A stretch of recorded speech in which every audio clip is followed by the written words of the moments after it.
Yesus Kristus, banyak orang di bumi ini hidup seperti orang bodoh, orang yang bebal di mata Allah.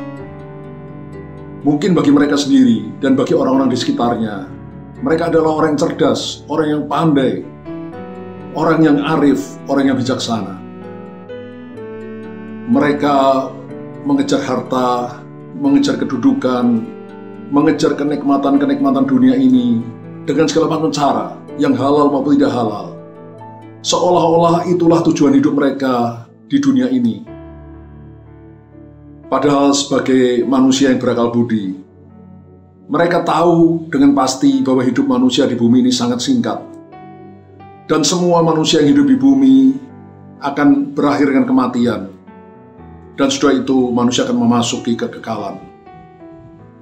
Sekalipun mereka tahu akan hal itu, tapi mereka menutup mata. Mereka tidak mau tahu, tidak mau mengerti akan hal itu, tidak mau memikirkan hal itu. Mereka melakukan segala macam cara untuk mengejar kekayaan, kedudukan, pangkat, kenikmatan, dan seterusnya. Mereka ini seumpama seekor burung onta yang bodoh. Burung onta apabila dikejar oleh musuhnya, lalu mereka tercepit dan tidak bisa melarikan diri lagi. Burung onta akan memasukkan kepalanya di dalam pasir. Burung onta itu berpikir kalau mereka tidak bisa melihat musuhnya, maka musuhnya pun tidak akan bisa melihat dia. Padahal sang musuh akan lebih mudah, lebih nyaman untuk menerkam dan membinasakan mereka. Memang saudara yang kekasih, selama kita masih hidup di bumi ini, kita perlu bersekolah, kita perlu bekerja untuk menghidupi diri kita dan keluarga kita. Tapi jangan jadikan itu tujuan utama hidup kita, yang paling penting dalam hidup kita. Sebaliknya, yang terpenting dalam hidup kita adalah untuk mengenal Allah, mengenal kehendak-kehendaknya, dan melakukan kehendaknya di dalam hidup kita.